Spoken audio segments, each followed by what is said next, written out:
هذه 10 اكتشافات حصلت عن طريق الصدفة خلال القرنين الماضيين وأدت أدوارا مهمة في حياتنا. عود الكبريت. سنة 1826 وداخل مختبره اكتشف العالم البريطاني جون والكر عود الكبريت، فلقد كان العالم يمزج مواد كيماوية باستخدام عود من خشب، وحينما جفت تلك المواد على العود أراد العالم إزالتها، فتسبب ذلك في اشتعال النار، فكان ذلك سببا في اكتشاف عود الكبريت.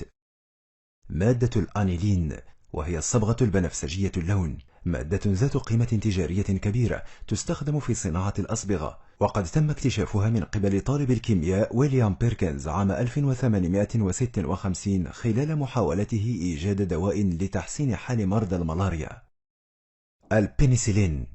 عام 1929 ترك عالم الجراثيم ألكسندر فليمنغ وعاء بلا غطاء مليء بالبكتيريا في مختبره لفترة طويلة، الشيء الذي أدى إلى تكون طبقة من العفن غطت الوعاء، مما تسبب في التخلص من البكتيريا الموجودة، فكان ذلك بداية لاكتشاف أدوية المضادات الحيوية.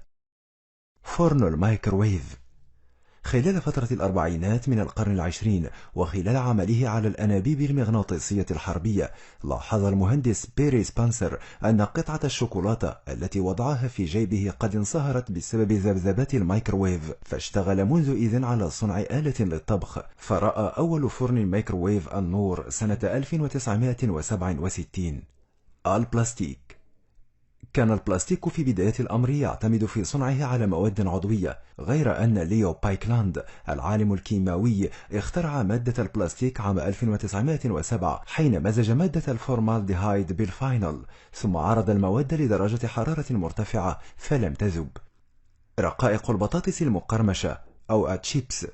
داخل أحد المطاعم سنة 1853 انزعج الطاهي جورج كروم من أحد الزبناء الذي اشتكى من سماكة وكبر شرائح البطاطا، فأراد الطاهي أن يغيظ الزبون، فما كان منه إلا أن قطع البطاطا إلى شرائح رقيقة جدا وأضاف الكثير من الملح، لكن المفاجأة هي أن الزبون أعجب بالأكلة، فكان ذلك ميلاد تشيبس. الأشعة السينية أو أشعة إكس، أشعة كهرومغناطيسية تستخدم في التصوير الشعاعي، اكتشفها الفيزيائي الألماني ويليام رونجن سنة 1895 حينما لاحظ أن أشعة الكاثود غير المرئية سببت تأثيرا مشعا على قطعة من الورق مغطاة بمادة باريوم بلاتينوكيانيد، وبدأت تشع في الغرفة، وأطلق عليها الأشعة السينية. بعد أسبوعين من اكتشافه أخذ أول صورة له بأشعة إكس ليد زوجته آنا، عندما رأت عظمها قالت: لقد رأيت موتي. الزجاج الآمن.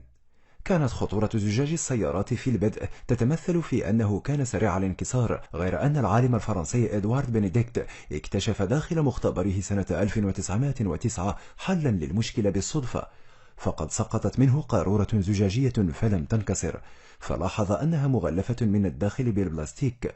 عرض اكتشافه على شركات إنتاج السيارات فيما بعد، فرفضت الموضوع بدعوى ارتفاع التكاليف. دواء الفياغرا. كان العلماء يحاولون صنع دواء لمعالجة أمراض القلب والشرايين وارتفاع ضغط الدم، غير أن أبحاثهم ساعدت في الحد من العجز الجنسي لدى الرجال، فتم توثيق الدواء في مكتب براءة الاختراع عام 1996. بين سنتي 99 و2001 فاقت مبيعات الفياغرا $1,000,000. البسكويت بقطع الشوكولاتة. سنة 1930 اشترت السيدة روث وايكفيلد بمعية زوجها مأوى سياحيا بإحدى مدن ماساتشوستس الأمريكية، كانت تطبخ للضيوف واشتهرت لدى الناس بما تقدمه من أكلات.